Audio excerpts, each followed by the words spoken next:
Right,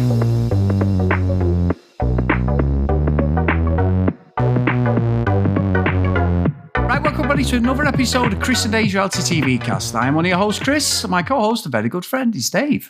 Hey there, Chris, and hello to our listeners out there. Welcome to Chris and Dave's Reality TV Cast.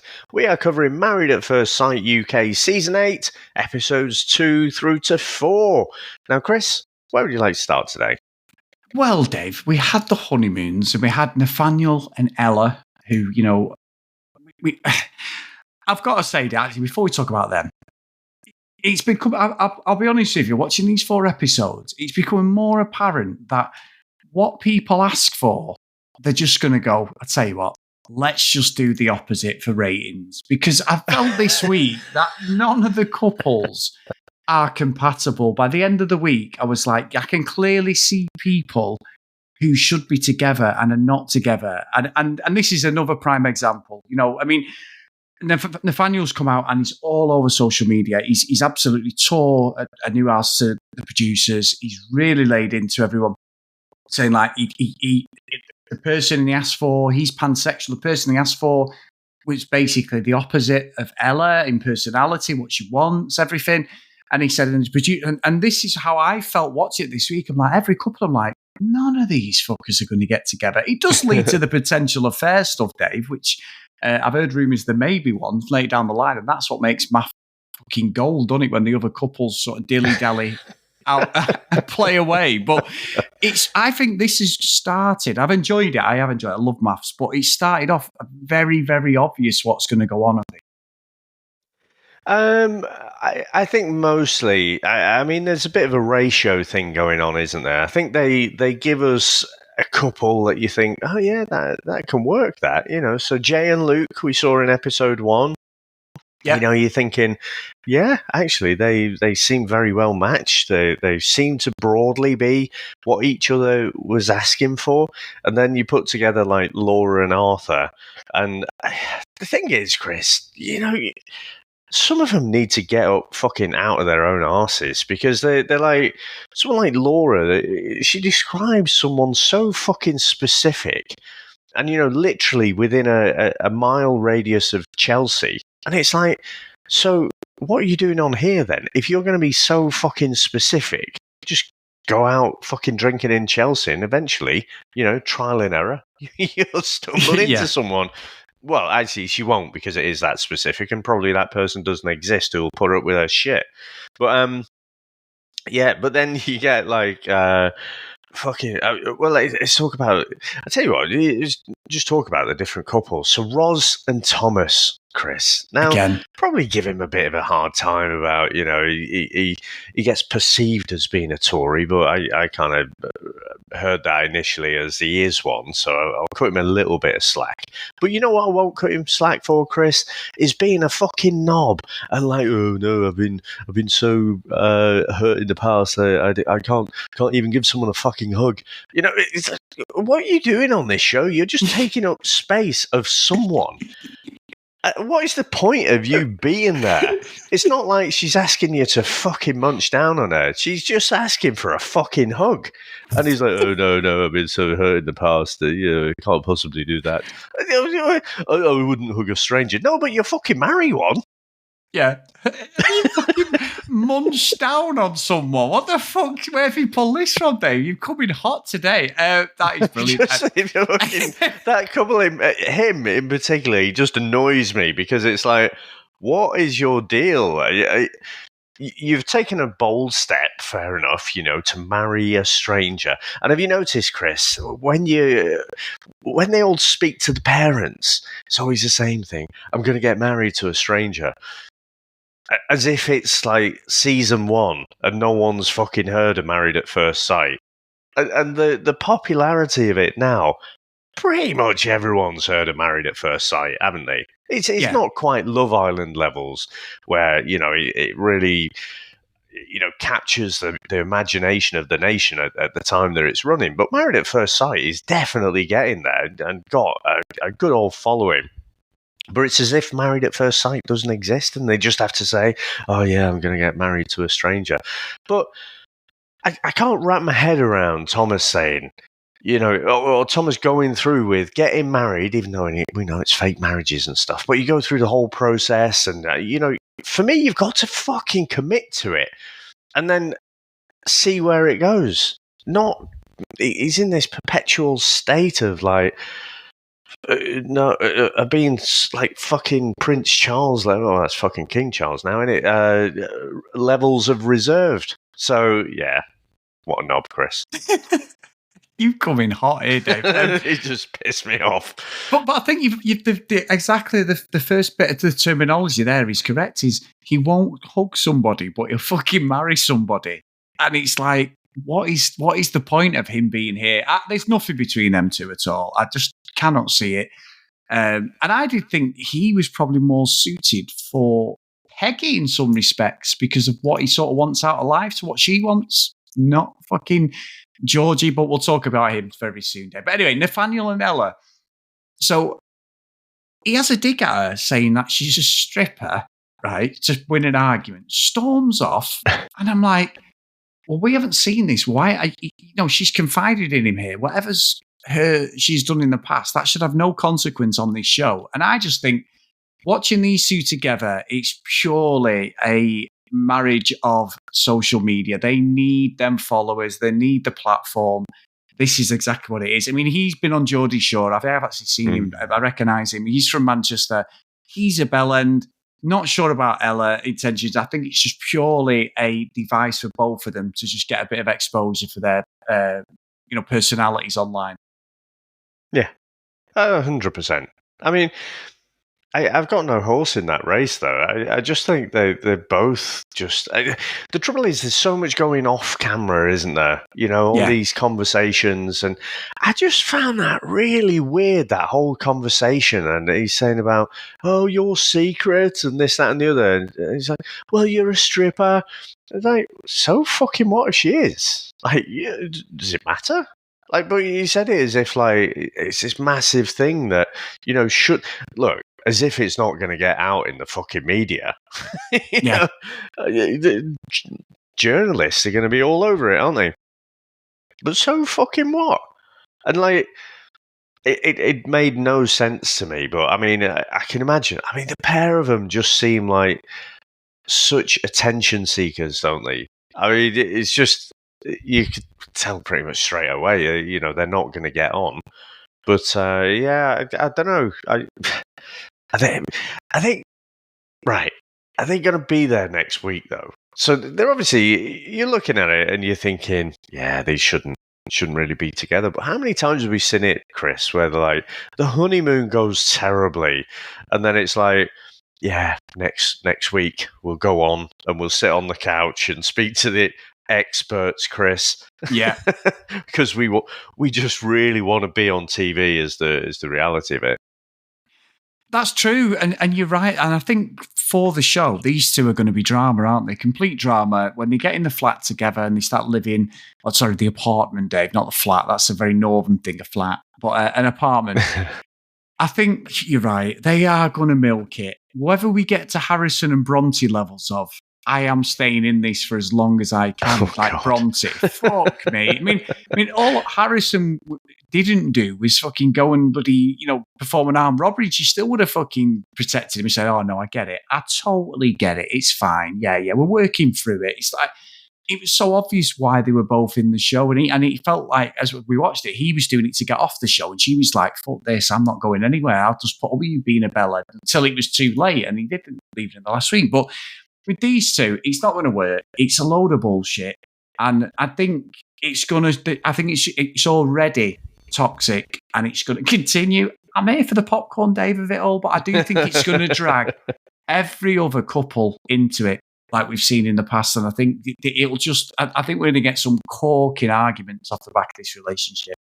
Yeah, I think so. I do think so. But I mean, I like drama, Chris, but when it's just two people who just hate each other, I don't know how invested I can be. I like it when it's, little interactions within the group and stuff. So I don't know. Maybe they're looking at last season and thinking, well, Thomas, he was all the fucking drama, wasn't he? Everything kind of emanated from him, and he just put him into it, and it puts the cat amongst the pigeons, doesn't it? So maybe they're just thinking more of that rather than them being a couple, just how they influence the group dynamic when they're having these arguments and stuff. But yeah, and I think you're right, and I think like if you look at, it could be me, Dave. You talked before about Arthur and Laura, and you said about Chelsea and all this, and like obviously she's putting on a fake accent there, trying to be a bit posher than what she is. Like, when she was talking on their honeymoon about the vows, I thought she said they need to speak to Arthur about his bowels. I'm thinking, oh my God, what has he done? Has he had a bit of stomach? Do we need some Imodium? It's a different groom that we'll get onto about that. Exactly. I was thinking, does he need some Imodium? What's happened? Has he left the seat up? Has he not cleaned up? I couldn't work out what was going on. And then after she said it about 3 times, she's like, yeah, his vows. I mean, that was so cringy when they're in the bath. And he was sat there and I'm like, Arthur, as much as I don't like Laura, I'm like, Arthur, please, mate. He went, yeah, it's from the heart. And then she pulls him and he's like, yeah, I've always been a liar. My mum says it all the time. I've been a compulsive liar all my life. I'm just like, well, what is she going to believe? Why is she going to... As much as I don't like Laura, I think she's up her own arse. She's pretentious. She's got a point with all this. He's like, he's got caught lying. So what else is he going to do through the show to stay on? Everything. But did he really lie, though? He got the fucking thing off the internet, his speech off the internet. So what? I mean, I think we all agree declaring his fucking love for her was a bit much. Maybe brilliant. Do some editing, take that bit out. But, I think it's fine. And I thought, maybe my memory's playing tricks on me, but I thought when she quizzed him on it, he did say that, he'd got it off the internet. But again, Chris, it's not fucking 1982. We all know the internet exists. When we've got, complex things that we don't do every day, every week, we'll consult fucking Google, won't we? And then just check out, what have other people done. So it just, honestly, it seems all set up to me. This whole thing around the speech and rewriting the speech, it just seemed like a storyline. Because it's nonsense. Yeah.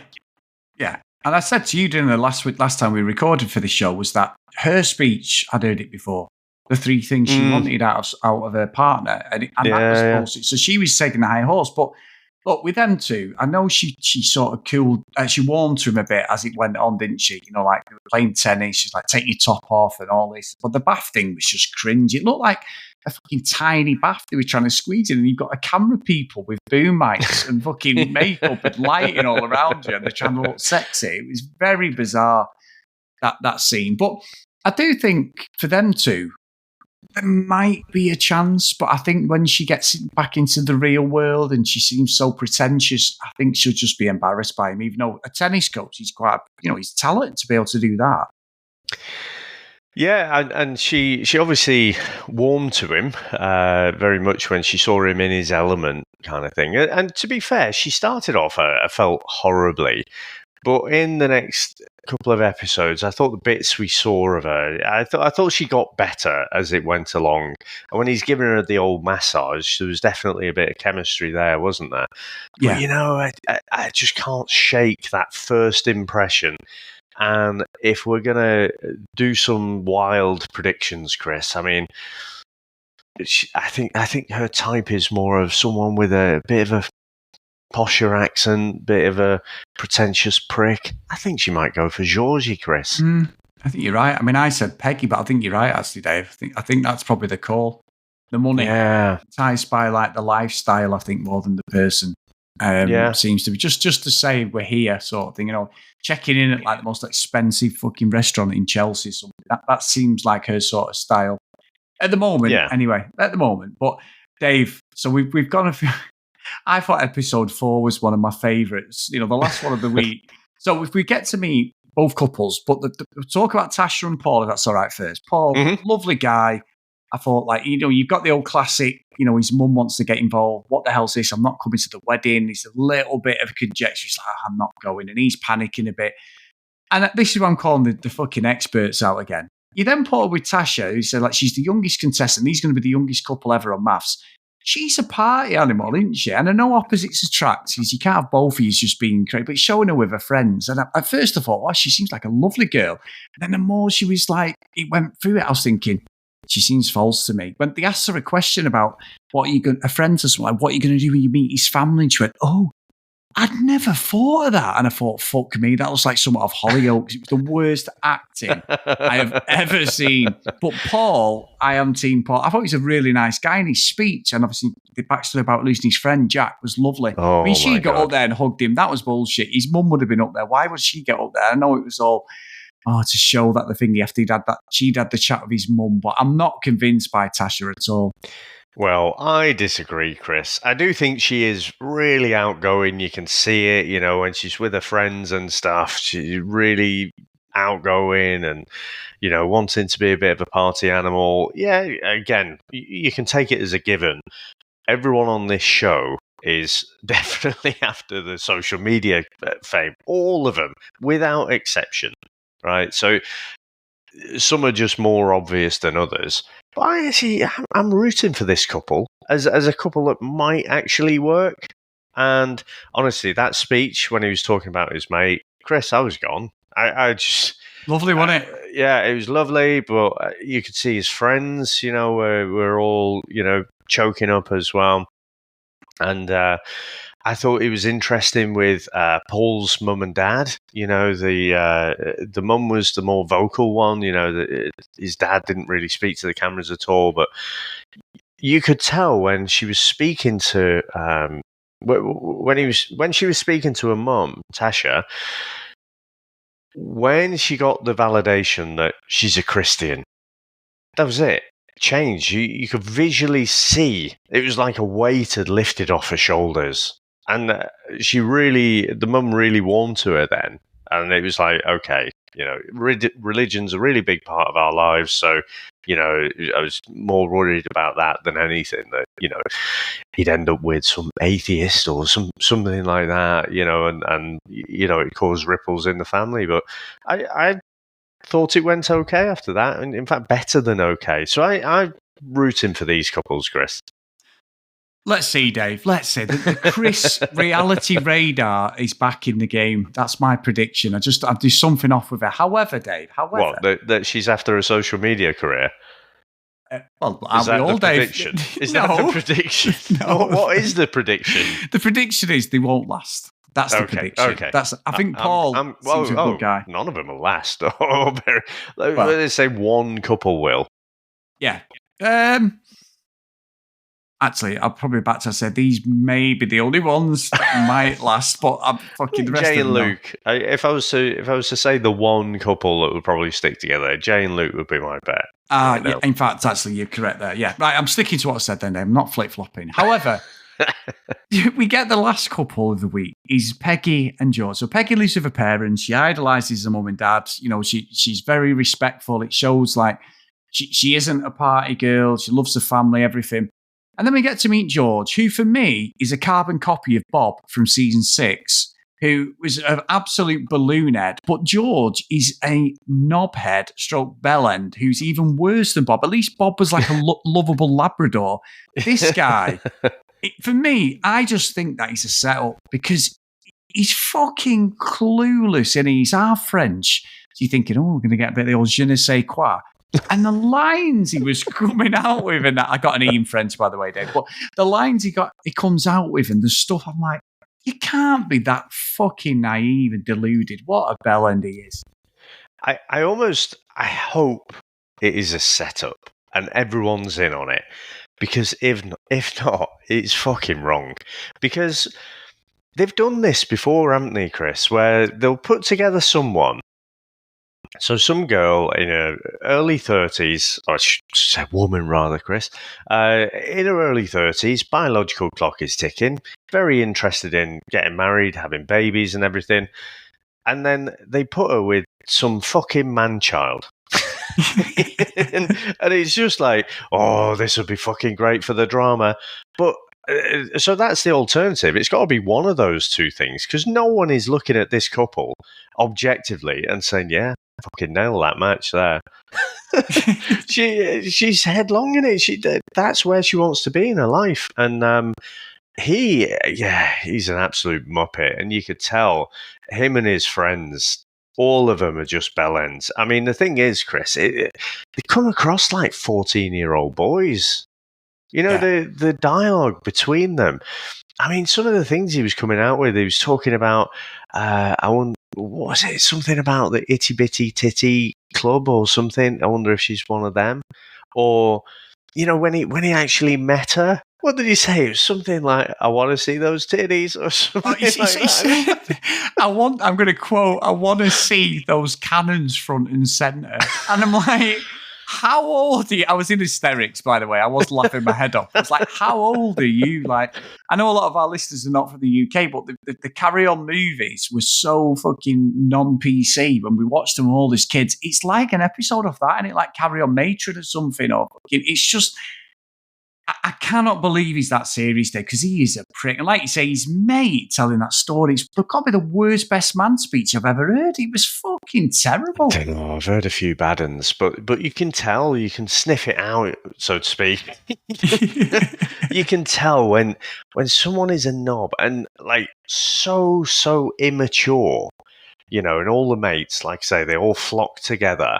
You're thinking, this is going to go down like a lead balloon. I don't know what it is, but they're going to misfire. You know, they'll have heard a couple of best man speeches before in their lives. You know, they know it's a fine line, isn't it? To try and, you know, you've got to make it funny. You know, it's got to be funny. You've got to rip into the groom a little bit, you know, tear some strips off him. You got to say nice things about the bride. You know, there are ingredients that you've got to put in there. But, you know, like I say, it's just like 14-year-old boys, and I'm sure that's disrespectful to 14-year-old boys, probably. You don't get up in front of, you know, someone who you've never met before, but even, you know, if they'd have been, I don't know, engaged or something, you probably haven't met all the rest of the family on the bride's side. And to get up and tell a joke about, like a fucking shit joke, Chris, in more ways than one, you know, about how George shit himself in his Bugsy Smugglers. It was funny for all the wrong reasons. I was laughing at how bad it was. And like I say, I knew he would come out with something really fucking stupid and cringy.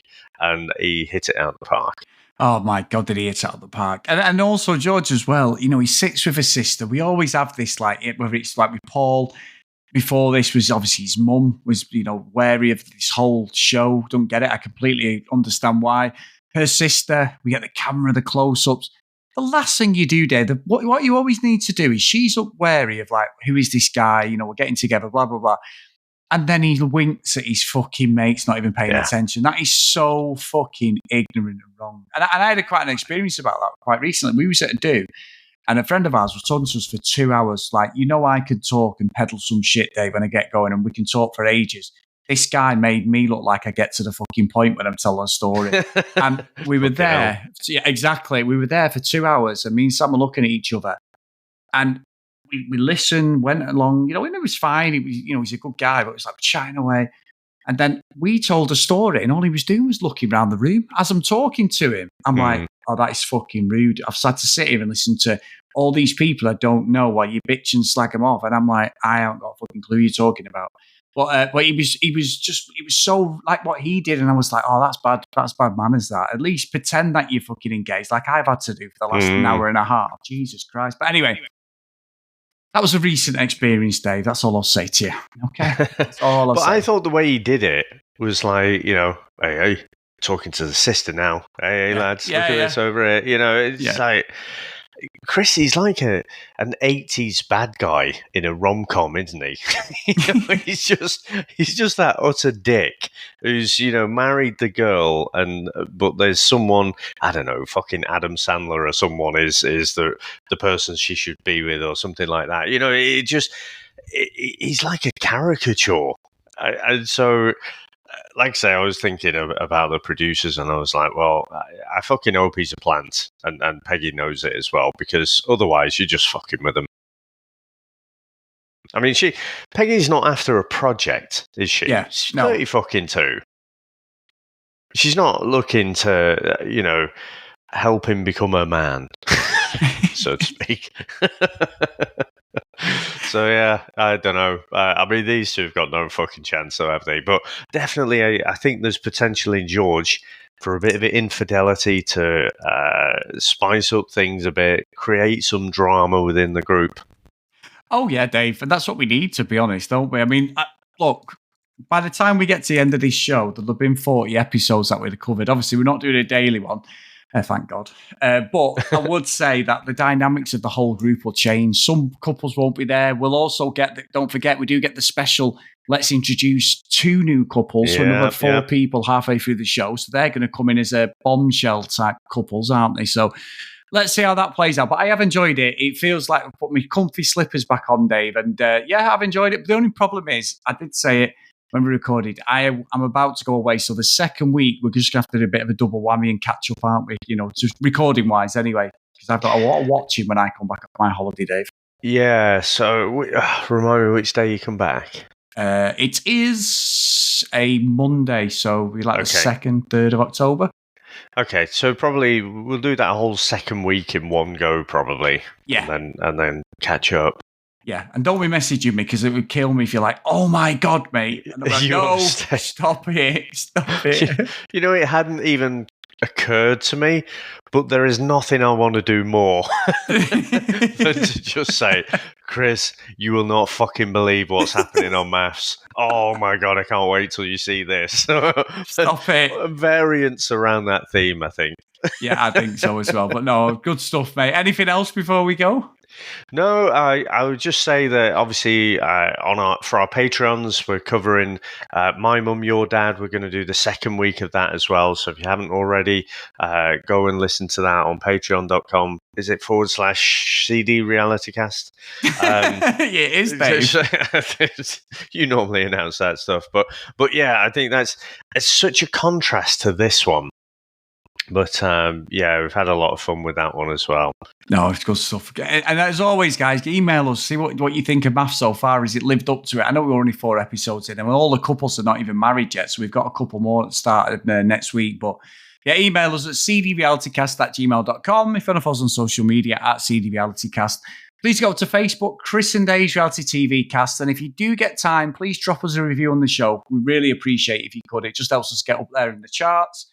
As Dave has just said, patreon.com/CD Realitycast if you want to support us. And a big thank you to everyone who supported us past and present. So the roll call of honour is, and a big thank you to Danielle, Caroline, Kim, Amanda, Clarissa, Helen, Macy, Nicola, Ebba, Fiona, Cassie, Megan, Kate, Maggie, Kristen, Zoe, Gillian, Keith, Helen, Chloe, Noreen, Joanna, Libby, Katie, Dee, Susan, Lauren, Lucky Lulu Green, and Ken Costassen. So thank you so much, guys, for all your support. We really appreciate it. And we go again, Dave. MAFS is back, and I cannot wait. Awesome, and it is good. Like you say, it's like a comfy pair of slippers. I love the format. Not the biggest fan of these week ones, but come week 2 and week 3, that's when it really is going to hot up. But thank you very much, sir. Thanks to all our listeners out there. Thanks to all our supporters, and we'll speak to you next time. Bye.